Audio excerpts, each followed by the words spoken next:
Okay, we're live now. And you're live streaming. All right, Mayor Canos, here. Mr. Ambelang, Here. Ms. Greenfield, Here. Ms. McCready is absent. Here. Oh, you're here, sorry. Mr. McQueen, I'm here. Mr. Ribeiro, Here. Mrs. Mara is absent.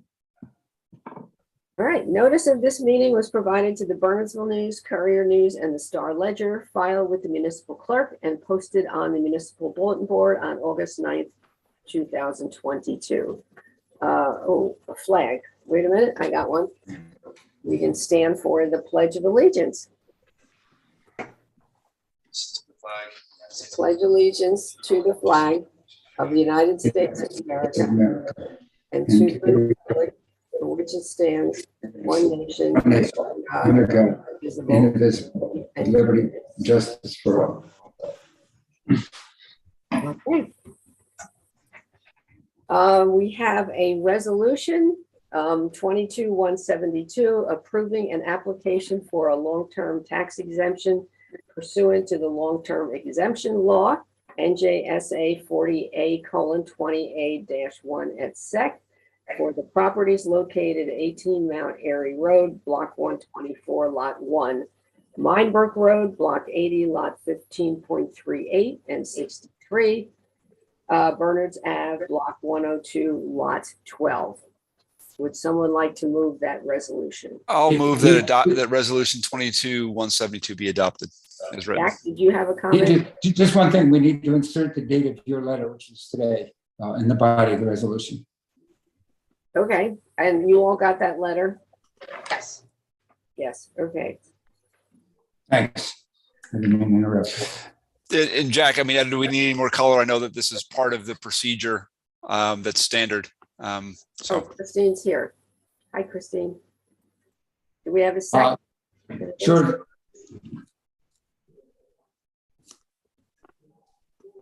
Do we have a second? I'll second. Okay. Chad, did you have another comment? I didn't. We're fine. Okay. Roll call, please. Mr. Ambelang, Yes. Ms. Greenfield, Yes. Ms. McCready, Yes. Mr. McQueen, Yes. Mr. Ribeiro, Yes. Mrs. Mara, You're muted, Christine.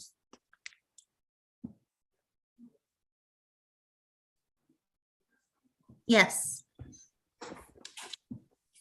I will open the public hearing on ordinance 2022-1931, approving the application and financial agreement for a tax exemption pursuant to the long-term exemption law of Minebrook Road Urban Renewal Associates LP for the construction of a residential project located at 18 Mount Airy Road, Block 124, Lot 1, Minebrook Road, Block 80, Lot 15.38, and 63 Bernards Avenue, Block 102, Lot 12.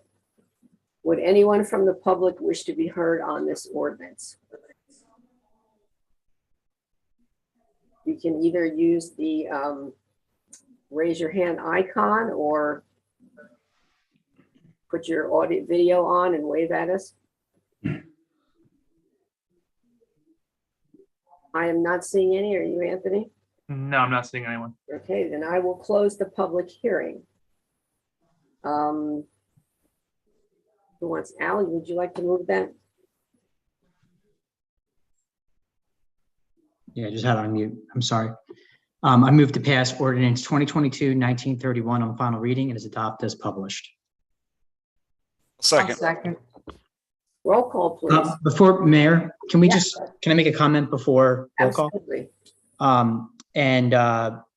Councilman McQueen, I welcome you to join in because most of the comments I'm going to make are based on watching the planning board meeting. I know a few other council members did. I just wanted to maybe address just two quick things, kind of two comments. The first is I know that there's consternation or, uneasiness in the borough around affordable housing. And I just wanted to underscore that I think, Bernardsville and other boroughs are not happy about the affordable housing mandates coming from the state. But in fact, I think, we had joined other boroughs, and you can verify this, to even push back on the state on some of the burden being placed on communities like ours. That being said, it's an obligation that we've been handed to us, and I welcome the fact that we're kind of we're facing it head on, and really grabbing it, the bull by the horns, if you will, and making sure that we do it in a way that works for our community. And I know there's been a lot of people that have worked over a number of years on affordable housing to make sure, and first of all, to make sure it comports with all the requirements, such as being within a half mile of public transportation and other aspects. And so when they're in, and by doing this, we are, I think we're only officially, we'd only be fulfilling about a quarter of our affordable housing mandate, but by doing it the way we're doing it, it's actually fulfilling just over half of our affordable housing mandate. And there's going to be more to come. So I just wanted to point that out, because I know that there's been a lot of discussion in the community around why this lot and why that. I think that we've taken a very diligent approach over a number of years to a number of different councils in a bipartisan way, in a lot of different ways. And I think that it's important that we make the choices ourselves rather than having a court or other authority from the state handed directly onto us. Yeah. So that was the first comment. I want to make a second comment, but I don't know if anyone has to add to that. No, I mean, I was going to provide some color, but go ahead, Al.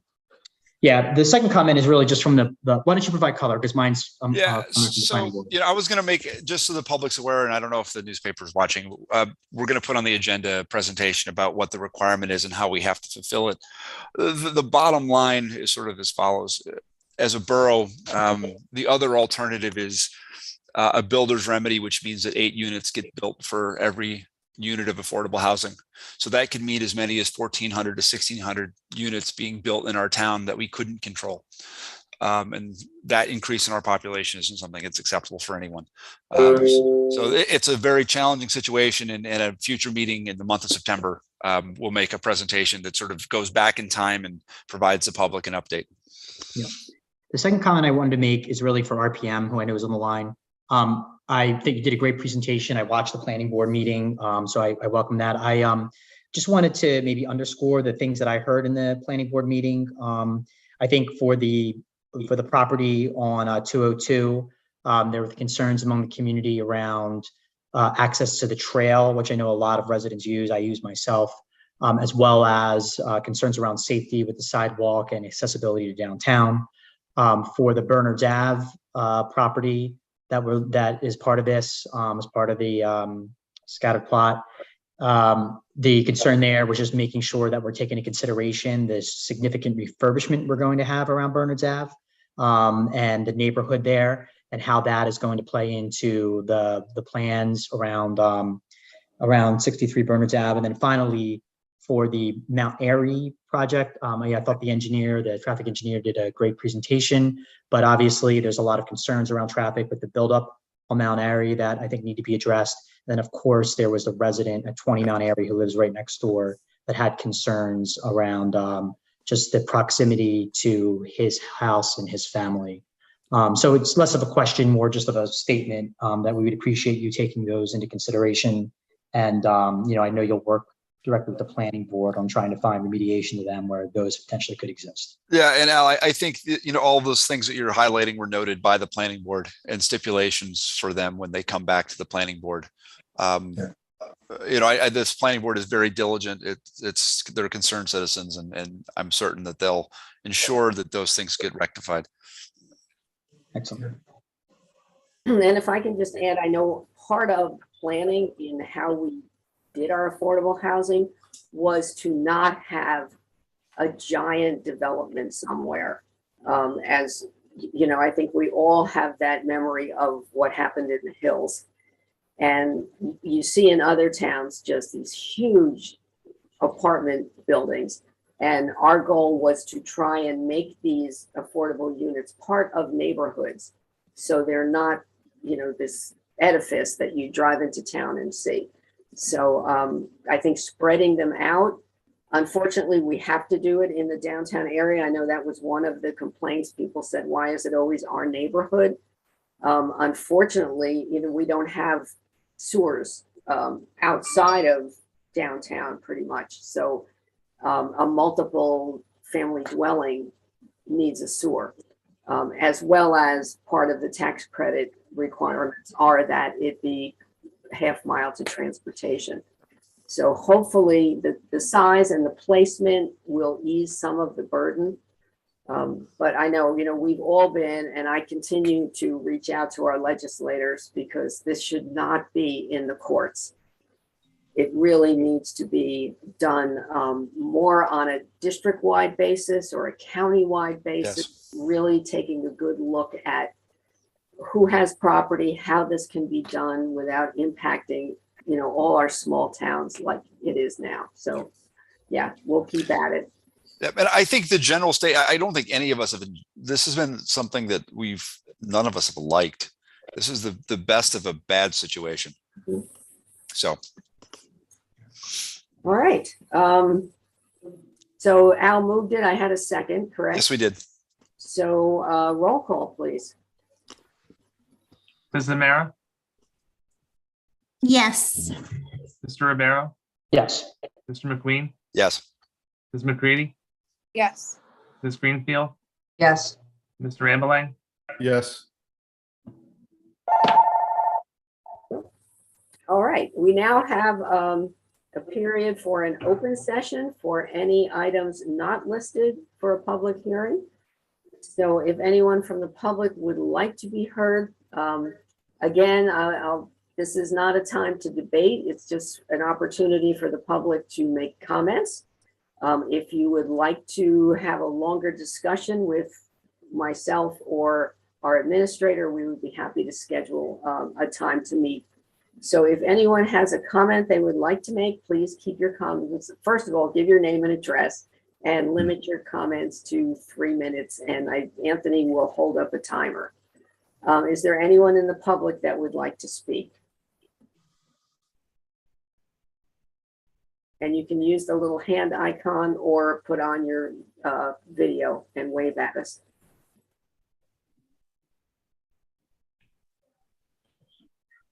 See anyone? no, not seeing anyone. All right, then I will close the public hearing. That's it, isn't it? Yes. Okay. Mayor, Remember, we'll be back on the 12th. So that'll be our next regular meeting. Yes? Mayor, I just want to thank Jack for his hard work in pulling these together. It wasn't easy, and I know he put a lot of effort into it. Also, I just want to point out two things for you, so you're always in the forefront of your mind. When Chad was talking about the 8 market units for one, that's called a builder's remedy. And there are governing bodies, and I think Jack and I can attest to having trying to help them when they stick over decades, stick their head in the sand and don't deal with their obligation. And they're just dealing with these builder remedy suits that get imposed upon them. So it's really, a credit to this governing body for not taking what sometimes is the politically easier way out to do what's better for the planning, the balanced planning of the community. And the second thing I always like to point out to towns like Bernardsville is the importance of the open space tax and the planning that you've done around open space, which is critical to keeping the town in balance. So, kudos on all those fronts. Thank you, Tom. Yeah. Anyone else? Then I will entertain a motion to adjourn. I'll move to adjourn. Second. Second. All in favor? Aye. All right. Thank you all for putting in an extra meeting, and Yeah. Thank you, everyone. we'll see you next Take care, time. everyone. Thanks, Jack. Thanks.